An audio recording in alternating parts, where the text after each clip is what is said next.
আমরা শুধুমাত্র এখানে ক্যাপিটাল মার্কেট না, আমরা গ্লোবাল ফান্ড ম্যানেজাররা এগিয়ে আসছে। তো signs are very good, global fund ম্যানেজাররা এগিয়ে আসছে এখানে।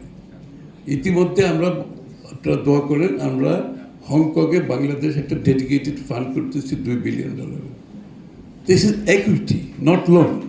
এই যে লোনের কথা বলো, not loan, this is equity, $2 billion Bangladesh dedicated fund আমরা ইনশাআল্লাহ হংকংয়ে ফ্লোট করতে যাচ্ছি। আরও ইন্টারেস্ট, আমরা আরও অন্যান্য বন্ডগুলো করতে যাচ্ছি। আমরা ডলার বন্ড ফ্লোট করতে যাবো, কারণ এই যে আপনারা বললেন যে crowding out the private sector by government borrowing, local bank, এইটার থেকে আমরা বেরিয়ে আসতে শর্ট টার্মে তো আমাদের যেহেতু জিডিপি, ট্যাক্স জিডিপি সো লো, আমার তো কোনো অপশন নাই। তাহলে বড় করতে হচ্ছে ঘুরে ফিরে ওখান থেকে, গভর্নমেন্ট রিকভার করতে তো সময় লাগবে। এটার জন্য আমরা অল্টারনেটিভ ফাইন্যান্সিংয়ে যাচ্ছি। এখন ওই লোনটা আসছে, আমরা একটা ডলার বন্ড প্রিপেয়ার করতেছি, আমরা প্যান্ডা বন্ডে যাব, আমরা স্যামুরাই বন্ডে যাচ্ছি। সো অল্টারনেটিভ ফাইন্যান্সিংয়ের মাধ্যমে আমরা প্রাইভেট সেক্টর, আমরা ব্যাংক থেকে বড়োইংটা কমানোর চেষ্টা। This is A measure, if it tax of, আমি মনে করি অনেকটা প্রাইভেট সেক্টর ক্রাউডিং আউটের যে ইস্যুটা কমে আসবে। আমরা কিন্তু ইতিমধ্যে ব্যাংক বড়োইংটা কিছুটা কমিয়ে এনেছি, বাট ইটস এ প্রসেস, এটা সময় লাগবে কিন্তু।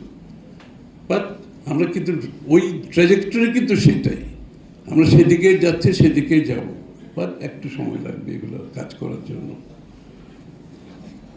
ট্যাক্স বাড়ানোর জন্য ওই আমরা ট্যাক্স বাড়ানো মানে যারা যারা আছে তাদের উপর বাড়ানোর কথা বলছি না আমরা নেটওয়ার্ক বড় করার চেষ্টা করছি। এবং যেটা বলেছে মাঝখানে কোথায় যায়, যত টাকা জনগণ দেয় ওটা তো এক্সট্রাকারে গেলে তো সরকারের তো চিন্তার কথা ছিল না। তো সুতরাং এটার জন্য অটোমেশন ইজ নাম্বার ওয়ান। আমরা যত বেশি ফিজিক্যাল কন্ট্যাক্ট কমে আনতে পারবো, তত বেশি ট্রান্সপারেন্সি শুধু আসবে না, করাপশন কমে যাবে, গভর্নমেন্ট রেভিনিউ বাড়বে। আমরা টোটাল অটোমেশন, বারবার বিগত দিনে আপনারা শুনেছেন automation have been deferred for obvious reason.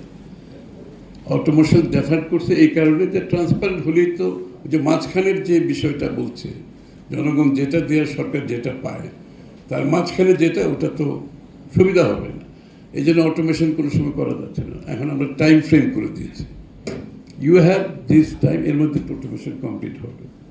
This government আমরা যতই ডিসিশন দিচ্ছি with time frame, nothing is open ended.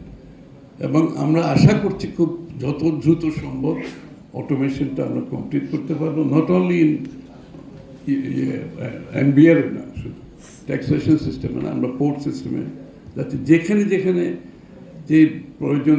আবার ন্যাশনাল একটা প্রেসিডেন্ট সাহেব বলেছেন, ন্যাশনাল আইডি কার্ড, যেটা ওয়ান ওয়ালেট ওয়ান সিটিজেন, এটা আমরা করতে যাচ্ছি। আমরা টোটাল ডিজিটালাইজেশনের প্রসেসে যাচ্ছি। ক্যাশলেসের জন্য আমরা শুরু করেছি প্রসেস, যে কিউআর কোড দিয়ে শুরু করেছি, স্টার্টেড, ক্যাশলেসের দিকে যাচ্ছি।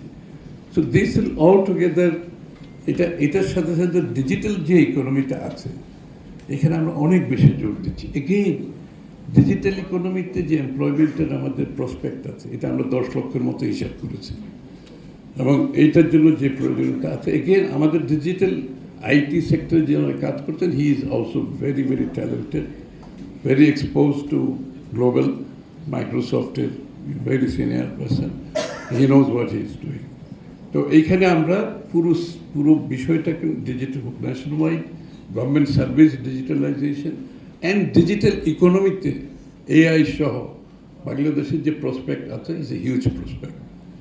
আমরা এটা কাজ করছি ইনশাআল্লাহ। যারা আপনারা ওই ওয়ার্ল্ডে আছেন, ওই ব্যবসাতে আছেন, আপনারা আই থিঙ্ক ইউ শুড সবাই এখান থেকে বেনিফিটেড হবেন আমি বিশ্বাস করি। আমরা এনার্জি, সিমলেস এনার্জি, রোবাস্ট ইন্টারনেটের উপর জোর দিই। ইন্টারনেট রোবাস্ট না হলে আমরা ডিজিটাল ইকোনমি সাকসেসফুল হবে না কিন্তু। তো সুতরাং এই জায়গাটাই কাজ হচ্ছে, বিস্তারিত আপনারা সময়ের সাথে দেখতে পাবেন এই কাজগুলো হচ্ছে। কিছু বাকি থাকলে ওটা কি আর, অনেক কিছু বাকি আছে, বলতে গেলে তো অনেক সময়ের দরকার ছিল। One thing for sure, financial sector কোনো সময় ফাইন্যান্সিয়াল সেক্টর এই জায়গায় আসে নাই, কোনো সময় আসে নাই। কারণ আমরা বাংলাদেশ ব্যাংকের গভর্নর আমাদের দলের লোক কোনো সময় দিইনি। আমরা এসিসি চেয়ারম্যান, কিন্তু আমাদের এই জন্য ক্যাপিটাল মার্কেটে কোনো দিন প্রবলেম হয়নি। এসিসি চেয়ারম্যান কোনোদিন দলীয় লোকজন দিই নাই, কারণ যেখানে ফিনান্সিয়াল সেক্টর সেন্সিটিভিটি থাকবে এখানে তো পলিটিক্স কাজ করতে পারবে না। This is the market, you have to respect the market. এই জন্য আমাদের 60,000 কোটি টাকা যে এটার ক্রাইটেরিয়া ফুলফিল যারা করবে তাদেরকে দেওয়া হবে, তার বাইরে দেওয়া হবে না। এখানে পলিটিক্যাল ইনফ্লুয়েন্সে কোনো লোন দেওয়া হবে না, আই ক্যান অ্যাসিওর ইউ। যারা ক্রাইটেরিয়া ফুলফিল করবে তাদেরকে দেওয়া হবে, এবং ইট উইল বি ইউজড। অনেকে ধারণা হচ্ছে এটা বোধহয় আবার এখানে হবে। সুতরাং এসএমইর বেলায় আমাদের ক্ষুদ্র মাঝারি এসএমইর থেকে আবার একটা অ্যাড হয়েছে, কি যেন স্মল মিডিয়াম সিএসএমই, হ্যাঁ। সো হ্যাঁ, কটেজ মাইক্রো এবং কটেজের জন্য আমরা কিন্তু আরেকটা প্রোগ্রাম নিয়েছি, অ্যানাদার প্রোগ্রাম। সেটা হচ্ছে creative economy.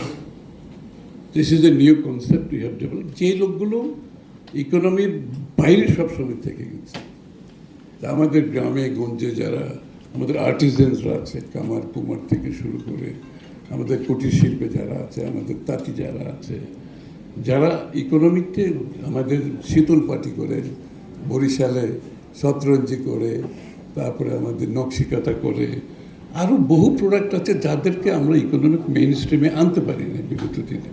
So we have packaged আমাদের sports economy. Sports is also an economy. আমাদের entertainment economy, theatre is an economy, film is an economy, music is an economy. আমরা কিন্তু এগুলোকে সবসময় বাইরে রাখছি, আমরা কোনো প্ল্যাটফর্ম দিয়ে না, কোনো সাপোর্ট দিয়ে না এগুলো গ্রো করার জন্য। এখন আমরা যেটা করছি সেটা আমরা এটার জন্য অলরেডি ইয়ারমার্ক করছি, বাজেট করেছি, যে এদেরকে আমরা যেখানে যার ঋণের প্রয়োজন আছে তাদেরকে ঋণ দেওয়া হবে, যাদের স্কিলের দরকার আছে স্কিল দেওয়া হবে, যাদের ডিজাইনিং সাপোর্ট দরকার আছে তাদেরকে আমরা ডিজাইনিং সাপোর্ট দিচ্ছি। We have a pool of designers যারা এই সব কাজে, তাদেরকে ডিজাইনিং সাপোর্ট দেবে, ব্র্যান্ডিং দেবে,